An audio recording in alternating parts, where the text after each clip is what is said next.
Hey guys, it's me, Travis, with PlayerProps.ai. This is we're locking in for the NBA games for tonight, which is Friday, October 25th.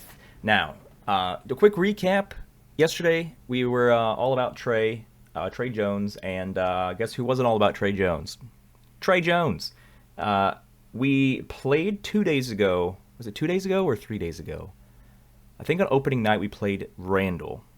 Julius Randle. We were targeting his points, and because his last second bucket, or 16 seconds to go bucket, was blocked by LeBron James, we missed that one. But the AI was onto something.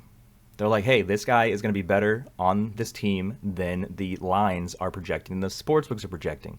Julius Randle yesterday went off. This man had 22 points in the first half, which was more than his line total when we played it. So, again, something we were talking about on yesterday's show as well is DeMar DeRozan. All of our things were liking his points and his PRA. I was hesitant on that because it was his first game with this new team, but as you saw and him crushing it, the AI was correct. He destroyed it last night. So we're focusing more heavily moving forward on the show anyway, on focusing on people who actually are getting minutes. We all thought Trey was going to get more minutes, but he got barely any, and he didn't do anything with them. So again, focusing on people who have more minutes, which again is why we avoid this whole baby line thing, especially for NBA. We don't want players who are coming off the bench and getting 15, 16 minutes. We want people who are getting actual time, whether they're starting or they're like a sixth man. So DeMar DeRozan, which we highlighted on yesterday's show, he went off. Trey, who we also highlighted in yesterday's show, did not go off, and so we are going to be avoiding him for the foreseeable future. But with that in mind, and with the focusing on people who are actually going to get minutes, let's see what we have for tonight's nice NBA slate. We got a lot of games tonight, specifically the future 2024-2025 NBA champions, the Orlando Magic. I have had an insane amount of people in the YouTube comments, like more than one, which is already too many, talk about how they don't like my flat bill hats. They want me to put a curve into this hat. Ladies and gentlemen, that will never happen. All my hats are flat bill, and all my hats that are flat bill, I wear them face forward. This one, of course, has a lot of signatures on it, and I'm not curving a hat that's got a lot of autographs. You crazy psycho pants. Leave my hats alone. They're flat bill. They're not changing. Okay, what do we got? Let's look for people who are getting minutes. You know how we're not. How do we know that they're not getting minutes? Typically, when they have 8.5, 5.5, 10.5, 6.5, 9.5, that's not enough minutes. Or that's not enough opportunity, which is the same word we use when talking about NFL baby lines. Let's keep going here. You know what? We're just going to start with PRA. Let's start with there and then go to points if we need to. So the PRA minimum, I think, is 20. So the first PRA minimum 20 we got here is good old Bobby Portis. And we got Scoot too. We played Scoot 2 days ago. Scoot was our play of the day 2 days ago, and he hit. But a quick glance at this, the sportsbooks are projecting he's going to go under because they give him an over 1 plus 100 line. But this man's hit this in every single game. But if you look at his under is minus 130. So the sportsbooks say that he's got a 56% chance to go under, but only a 50% chance to go over, which is just the implied chance based on the odds here. So it's not like this number is never going to always equal 100 because the sportsbooks juice the favorite side to pay you less. So that's why 56 plus 50 doesn't equal 100. It's how they set their odds to make sure that they make as much money as possible when you lose. But yeah, dating back to March 27th, this man has not hit a 22.5 PRA line, which is very interesting. Let's look at, what was the other play we had? Bobby Portis. And Bobby Portis' first game of the season, he bubbled, he hooked, which means he missed his 0.5 addition. So he got 22. He didn't get the 22.5. He needed 23 to hit this line. He only got 22 in his first game. So he's 0 for 1.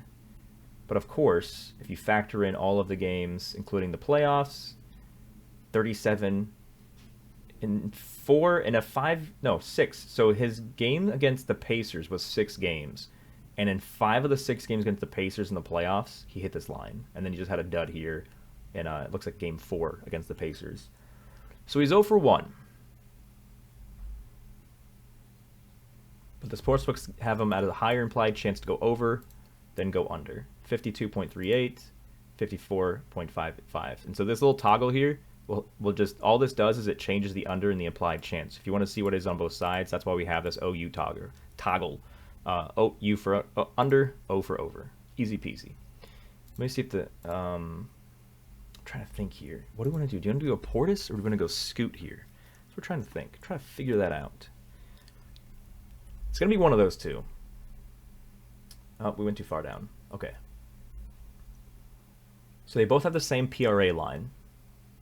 Bobby Portis has a higher implied chance to go over and a projection high about 1.2 higher than Scoot's. But Scoot, so has Portland's offense changed? So that's what we need to figure out. When we're betting this early in the season on NBA, which I've been saying in all of our shows so far, it's very important to determine how much has this team changed, how much has this offense changed, whether it's a player on a new team or whether it's just a lot of new players on the team. So I'm going to pull up the box score on my phone real quick from this last Milwaukee game. I think Gary Trent Jr. is like the only new addition on the starting roster, essentially. They got Brooks still, they got Dame, they got Alphabet, Soup. Bobby Portis is coming off the bench. He got 26 minutes. I think Scoot also came off the bench, which I don't know. Scoot's like, I don't understand Portland. They're a horrible team, and when you're a horrible team, you need to give your second overall picks as much starting minutes as possible. The fact that he's coming off the bench blows my mind. Okay, so Bobby Portis got 26 minutes in his first game. How many minutes did Scoot get? How much opportunity did Scoot get in his first game coming off the bench? Let me see here. Scoot, Portland. So the Pelicans are a 5.5 favorite, so they are going to be underdogs, which I would assume Scoot gets more minutes that way. They were destroyed by the Warriors in games and one. They, 36 points. Yeesh. Scoot came off the bench, got 28 minutes. He went 0 for 5 from 3 and still scored 22 points. He shot up 18 shots. Why? You know what? Let's just do both. So typically this isn't any kind of trifecta play because the sportsbook's saying favoring him going under. But if you're giving this man 26 minutes off the bench, 28 minutes off the bench, and he shot up 18 shots, this man put up 18 shots, which was tied for first with Grant. Nobody else on the team put up that many shots. So he's putting up the shots. So we're going to go both here. Even though Bobby Portis is 0-1 on the season, which is why you see 0% here on the season. Yeah. Now, historically speaking, on shows where we do multiple players for the same slate, it hasn't worked out for us. It's very hard to go 2-0. But we're going to give it a shot here. We're going to just assume that this season's a little bit different. We're going to go Bobby Portis over 22.5 PRA and go Scoot over 22.5 ERA. They're both coming off the bench, but they are both getting the most amount of minutes. They're both, based on the first game, they're both each team's sixth man. 28 minutes, 26 minutes off the bench, enough opportunity, PRA. They can suck on any of these categories. They can suck on rebounds and still crush it on PA, suck on points, still crush it on RA. But we're going to go both here, ladies and gentlemen. That's what we're going to do. Scoot and Bobby over 22.5. Man, I'm nervous because I know when I do two, it doesn't work out. But I'm not gonna trust that superstition. It's not gonna scare me away from this. We're gonna go both of those. I'll probably put Bobby Portis as the cover athlete for this thumbnail on this YouTube video, just because he's got a tick higher and he's got the higher implied. But we're gonna go with both of those here. Yeah. So ladies and gentlemen, make sure you lock those in. Make sure you click the thumbs up on every single video that you watch on the YouTube channel. As silly as it sounds, that's not just like I want to see a lot of people liking the video. That tells YouTube that these videos are worth your time, and it shows it to more people organically. And that's how we grow, ladies and gentlemen. Now, if you think that you want to take betting seriously this NBA season, you got to do what's the free stuff, what we call the bare minimum. If you have not downloaded the PlayerProps.ai for free, if you have not created your free PlayerProps.ai account, and you've not joined the free PlayerProps.ai Discord and also follow the steps in the Get Access channel to open up all the channels, then you cannot be upset when your bets do not hit tonight. You have to do the free stuff, and the free stuff is you telling yourself, hey, I'm going to take betting a little bit more seriously this season so I stop losing all of my bets. Do the free stuff, apply yourself, lock in these plays, get in the Discord, talk with the 14,000 other people that are in the Discord, and we'll see you guys on our next show. Good luck. We'll see you guys in the Discord.